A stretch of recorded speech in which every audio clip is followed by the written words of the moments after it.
common sight almost anywhere in the world. But here in Dubai on the Arabian Gulf, the problem is new.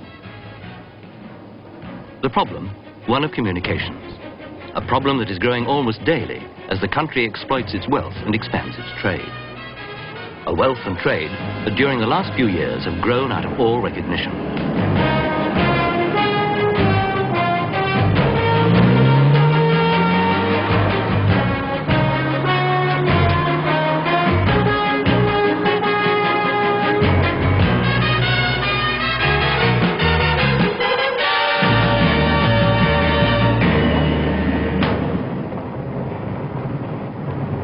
For many years, the twin towns of Deira and Shindagh were linked by a single bridge, which, though now twinned, still causes delays due to the opening of bascules.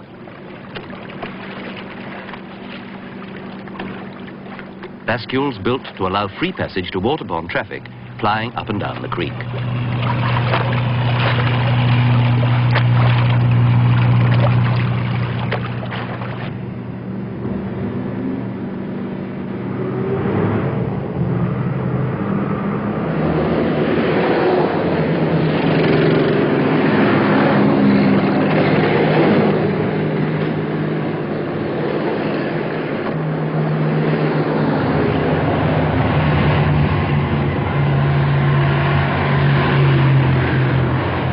Sheikh Rashid bin Saeed Al Maktoum, the ruler of Dubai, therefore commissioned Sir William Halcrow and partners to carry out a feasibility study for a new and more direct link between the two towns.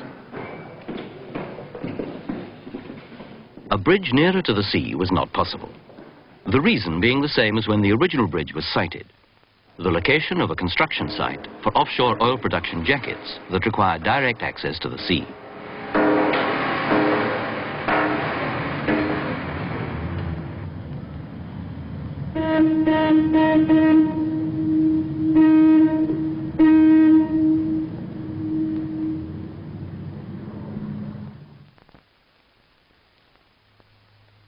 The route down to the sea, therefore, through the core Dubai, had to remain open at all times. To link Shindagh and Deira, there was only one possible solution for Sir William Halcrow and partners to design for building, near the mouth of the creek, a tunnel. This would enable the creek to continue to be used not only to take the jackets down to the open sea, but also allow the stream of small craft to tie up at their traditional moorings.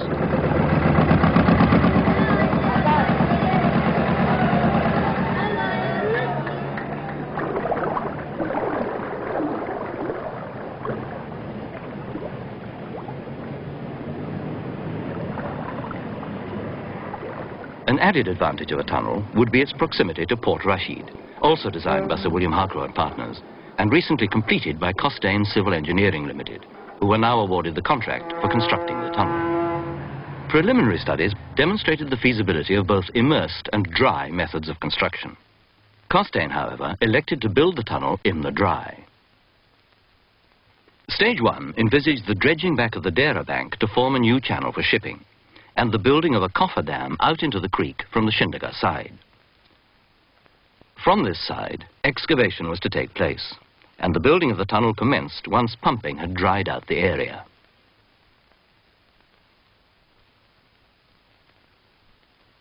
Stage 2 would be to create an island in the middle of the creek, reopen the original navigable channel, now between the island and Shindagh, close the diverted channel, build a new cofferdam linking the island and the Deira bank, pump the area dry, and start building the tunnel from Deira towards the island.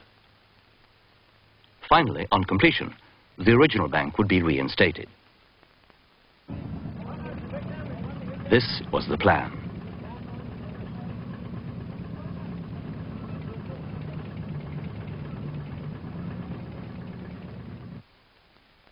The cofferdam, driven out into the creek from the Shindagh bank, would form a protection for the first stage, and inside it, ramps would be excavated. Construction in the dry meant that the water table, lying just below the surface, would have to be drawn down. To achieve this, a well pointing system would be installed and the water table lowered.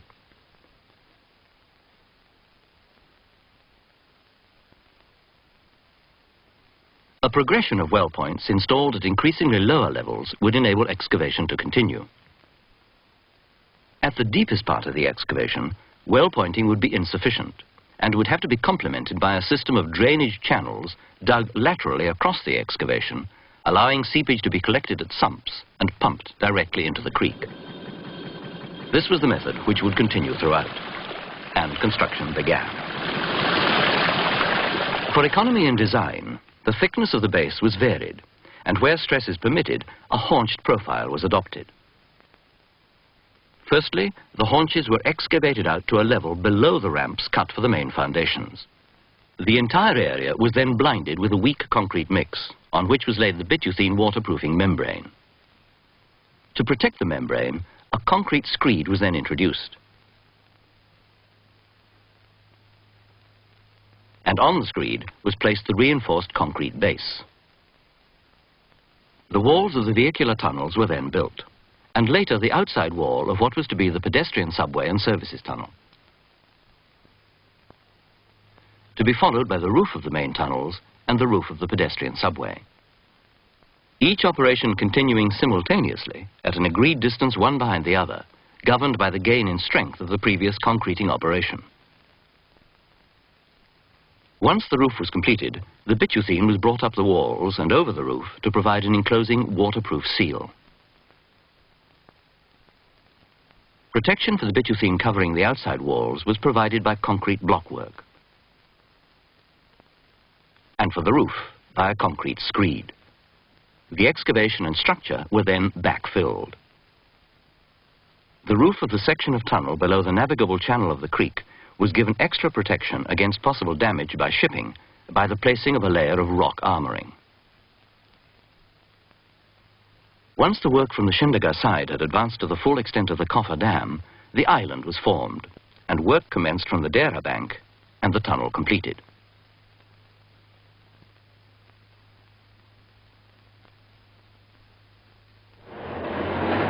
A new link between Schindegger and Dera has now been forged. A new efficiency within Dubai created, and the most modern tunnel in the Gulf is now in operation.